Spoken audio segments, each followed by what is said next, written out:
and add to them maybe some tools that they need, and sharpen the other ends, and show them that indeed sometimes when we are broken, it's just that we have two pencils to which we can both work together so that someday we might meet the goals that we all have.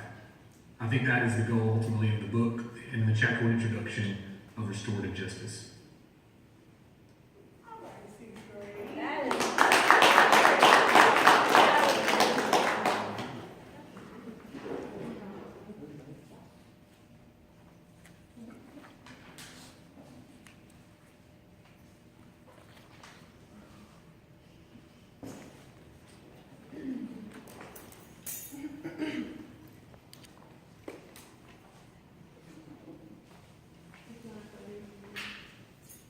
Alright, let's start off Mr. Lane one more time. We did awesome. Good introduction. Getting us motivated for what we're about to talk about. Alright, so we have chapters 1 and 2 on restorative discipline for schools. This is the 6th grade team. Alright, so we have two definitions up here. We have the word restorative and we have the word discipline. Alright, restorative, the definition of restorative means have the ability to repair or renovate, which means to return to its original condition. And we have the definition for discipline, which is the practice of training people to obey rules or a code of behavior. So what we would like you to do quickly is to turn and talk and see if you can collaborate or combine these two definitions and tell us in your own words, explain what restorative discipline means to you and why you think it will be effective. All right, I'll give you 2 minutes. So 2 minutes. See if you can answer that question. Turn and talk to your neighbor.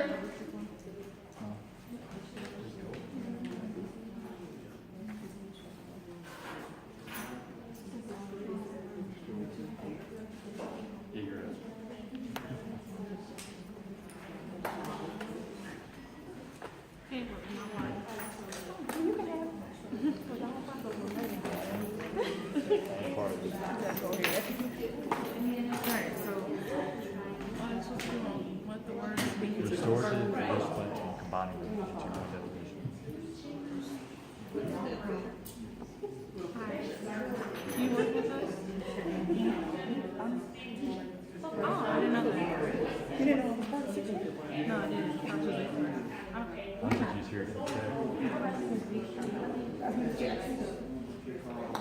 We see a restorative discipline find that little spark that triggers and we start healing there and working to heal and restore.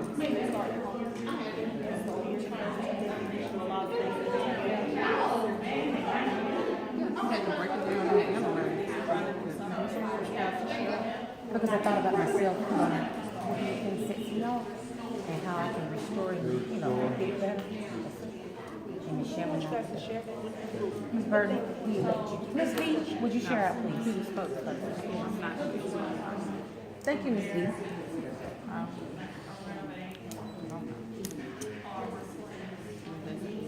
You know how to do your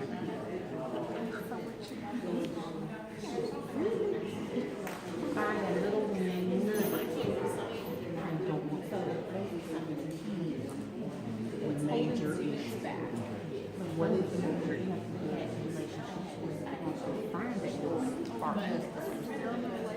And so what I think is like it's not so much not necessarily it's not a punishment and not punitive, but it is something where it is you could have things in place to learn to catch them. Right. And then you find out about this child. All right, guys, let's go ahead and call for a timeout. Kind of social work kind of stuff. Go ahead and call it So you timeout. lost now your resources. I heard some excellent conversation. I'm still hearing some talking. We need to do some checking. We need to check anybody.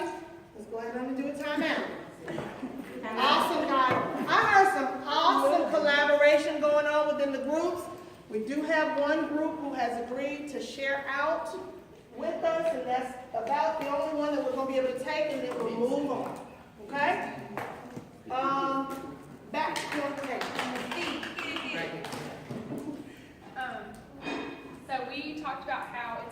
us to build a relationship with our students so we can see what that one little piece is that's holding students back, and really focus the discipline on restoring that one piece to try and bring them back.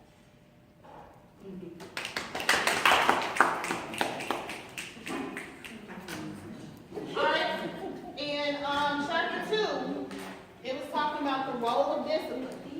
All right, and the role of discipline is to teach or to train. All right, that's our role. That's what we're trying to teach or to train. All right, the short-term goal in the role of discipline is to just stop inappropriate behavior. That's short-term goal. But our ultimate goal, or what we want to become intrinsic, or for the students to do on their own, the long-term goal, is to take responsibility for their own behavior and learn self-discipline skills. That's our ultimate goal. That's our long-term goal. All right, so the key goals for restorative discipline. You got a good definition of restorative discipline. We want to get our students to realize that they have something going on and to intrinsically motivate them to self-correct their behavior. So the key goals of restorative discipline, and I know that you guys can read this, but it's for them to understand the harm and develop empathy and understanding of what's going on for both the harmed and the harmer. Okay, so that's keeping in mind the person that you have caused harm to, as well as yourself. So then to listen and respond to the needs of the person harmed and the person who harmed.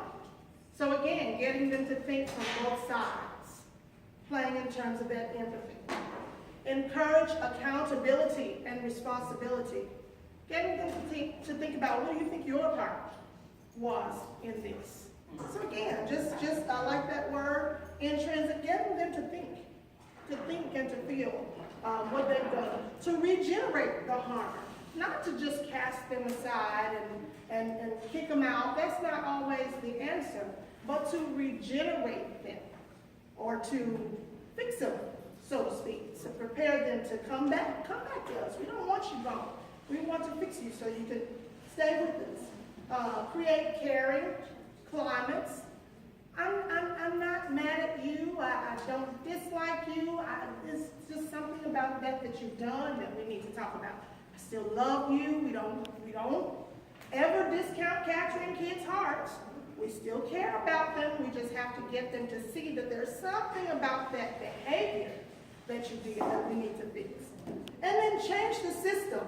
If the system, if your classroom, for example, is contributing to the harm that's going on, then we need to do something about that. We need to do something about the whole culture of the classroom. So if the system in and of itself is contributing to the harm, then we need to change that. So the role of punishment, let's talk about punishment. When we talk about discipline, we tend to want to interchange that with punishment. But how many of you know that's not the same? Punishment carries a negative connotation, and that's why we wanted to start off with this question: where did we ever get the crazy idea that to make people do better, we first have to make them feel worse? Think about that for a moment. Do you think that's a crazy idea? I do. Obey when the enforcer is present. That's what punishment does. It only makes you want to do better when the person who's enforcing the rule is present. Is that teaching them anything about any self-discipline? That's teaching them to do right because you want them to do right. Again, we're trying to get them intrinsically motivated. Student blames the punisher rather than taking responsibility for the harm of their behavior. How many of you know that when we punish our students and when we get onto them, even at home with our children, we're always the bad one. They didn't do anything. We're not getting them to see that what they did is wrong and why it's wrong and how it affects others. We just have these rules set in place and they just broke it and we just want to punish them. And if their thought process is different than our thought process, then we're just a bad person. We're just a bad person. And you know it's always somebody else's fault anyway. Why not let it be your fault when you're fussing at me? So So the student blames the punisher. And also a role of punishment is it serves to restrain a child temporarily, but again, it does little to teach self-discipline directly, which Ms. Hope has already read to us is our ultimate goal. We want to get them to self-correct and to see their own actions and to take responsibility for it. All right, let's talk about the role of restorative discipline. All right, so this concerns with appropriate consequences. The key word is appropriate. We want to make sure it's appropriate. We want to make sure that, like Ms. Bates and I keep saying, that intrinsic, we want them to be able to do it on their own, to become motivated themselves. So we want to make sure we have appropriate consequences, focus on empathy and repairing the harm, and we also want to teach the student needed skills. So teach them the skills that they need to be able to do it on their own, to be able to self-correct. All right? And restorative discipline, in a nutshell, restorative discipline recognizes the purpose of misbehavior. It addresses the needs of those harmed. We've already touched on that. Why'd you do that, baby? It works to make the harm right, works to fix it. Not just to point it out, but to fix it. Aims to improve the future, again, to regenerate you, to rehabilitate you, so that you can do better ongoing. It seeks to heal, again, helping you to realize that it's the behavior that we're trying to fix, okay? With empathy and understanding that there's obviously something going on, so let us help you to heal that. And it uses collaborative processes. All of us in here, family that's involved with them, the persons down at the store, the neighbors in the community, everybody involved who has an input with this child's life and what could possibly be going on. It takes all of us, the village, to understand and to help raise this child. Any questions about what Ms. Hope and I presented? Any questions, any input, any thoughts, concerns, ideas, suggestions? Anything else that I'm missing? What can we take from this that will apply directly to the classroom? Any practical suggestions? Again, it all points back to intrinsically motivating the child, and it takes an understanding first. I know it's around the social work world and the special ed world. We do assessments of each individual child. We have to know the students individually. There's a portion in chapter 2 that talks about just like we differentiate instruction, we also have to differentiate this discipline. And the way by which to differentiate that discipline is to know the child. You have to just know your students, know what it takes to intrinsically motivate them, know what gets them ticked, know what pulls them back in. It all just boils down to knowing the child, having a relationship with each and every child in the classroom. And I think that's what restorative discipline boils back to, just relationship building.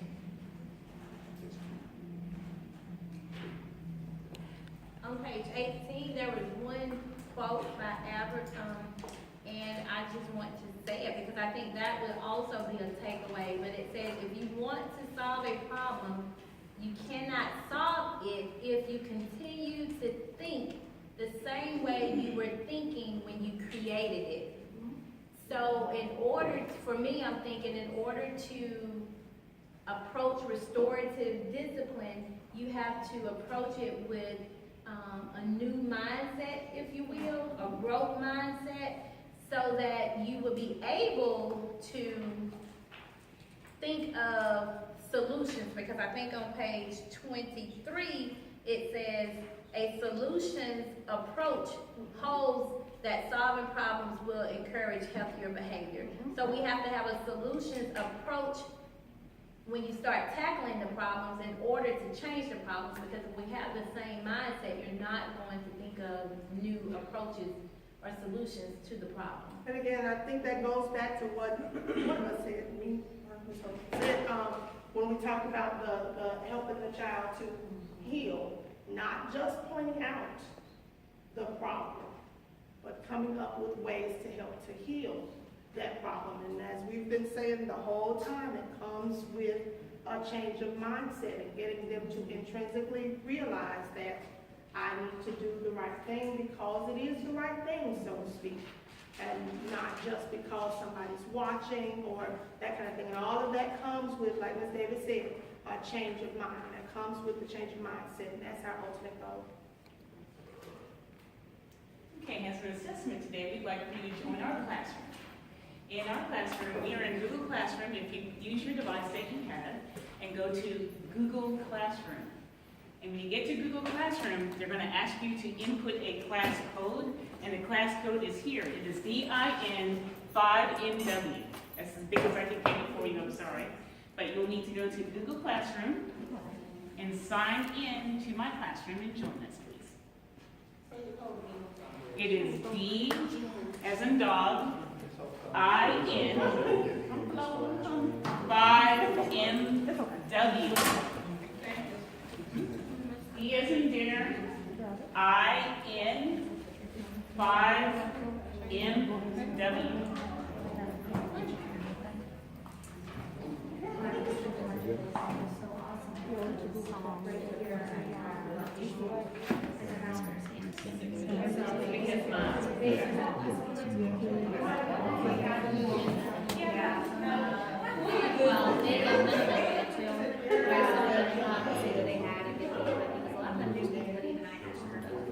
And so they just told them to come up and talk to them.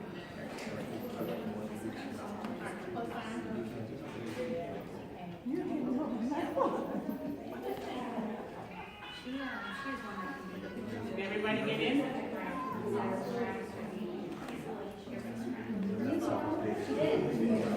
Now, what they did, I took it just step by step. And there's the brainstorming and questions, but I really did all.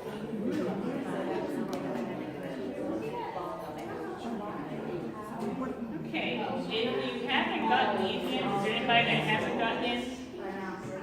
No? Okay, you're going to scroll down as you see on my screen. You're actually going to scroll down to the Padlet tab. And you're going to click on Restorative Discipline for Schools. And here is our question that we would like for you to respond to. How can you, that means you individually, begin to complement our school discipline practices with the understanding that we must reach our youth at a core level? Remember that middle school is a critical time in their young lives where it is possible to turn around negative behaviors. So we want you to know what your part is in our discipline program. How can you help our students meet their behavior needs and become successful students and successful individuals in life? It can be something very simple that we can do. We all are a team, and we know that we are good listeners, and we all play a part in the role of every student. So anything that you would like to tell us, please share it here, and we can all see. There we go. We have someone already started. We can all see what you would put. How can we begin to complement our school discipline practices with the understanding that we must reach our youth at a Take core about level? 1 minute. That middle school is critical time in our young lives at a proper time in our youth. Thank you. Great mom. Yeah. Just hit the plus button. I'm sorry. There's a red or pink plus sign in the bottom right hand corner. Hit the plus sign and you're ready to go. And I am grading.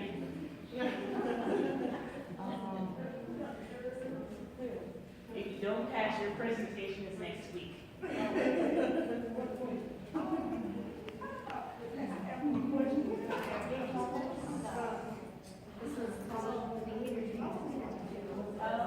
I was in the emotional behavioral classroom, all of us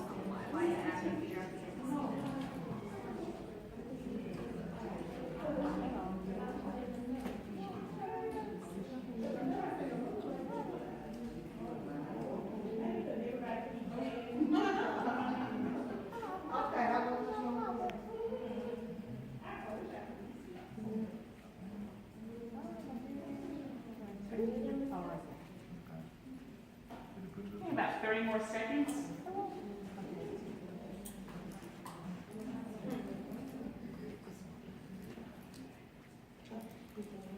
And notice I was kind, I kept everybody anonymous, so you can feel free to share. If you're gonna use this tool in your classroom, it would be linked to their account and their name comes up automatically. So if you haven't used Padlet, I recommend it. It's a great way to do a lot of interaction with your sticky notes, but electronically. So this is how we do it in my room. Love that. Let's take a look at maybe someone who's done so far. Someone said here, relationship building, our students have trust issues, and when we break through their trust, they're almost done. I believe the issue here, the trust issue, I'm assuming can be an obstacle. And obviously, we do need to trust each other. Our students need to trust us, and we need to trust them. It is very important in a relationship if it's going to grow and bloom and blossom the way we would like for it to. Let me see if there's someone else that may be done. The end. The vintage vehicle, I like that one. Where do I saw it, Let's call a timeout. the vintage vehicle. Oh, okay. When I think of restoration, I think of a vintage vehicle that is ready to be new. It was once new in its ways and now ready to be new once again. With certain students' discipline has never been established and is more likely our job is to establish discipline. Thank you very much for that. I appreciate your input. But they will continue to come. If you haven't finished making a statement and you feel strongly about it, please don't hesitate to add to it. We will keep it here. You have joined our account, so you can take a look at it at any time, and I encourage you to do so. Okay? Thank you for your time.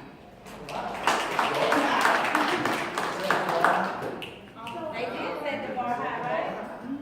That was really good.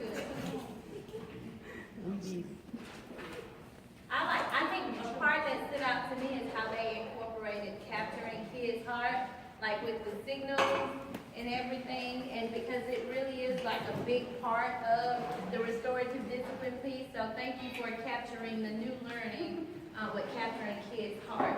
And I do know that as adults, sometimes it's very hard to check our peer, our colleague, but we have to be very proactive about checking each other, especially when we set those norms as a faculty of how we're going to interact with each other. And one being, if someone is talking, we want to make sure that we're being respectful. And when we get checked, Ms. Jackson, you stop. Your behavior has to stop. Thank you. Good job, sixth grade. And one more thing. Thank you so much. On Canvas, please make sure you go into Canvas and complete the course code for this, because Mr. Hines reminded us that it is on there and it is set up. So please make sure that you go on and complete that portion of the training as well. So thank you very much.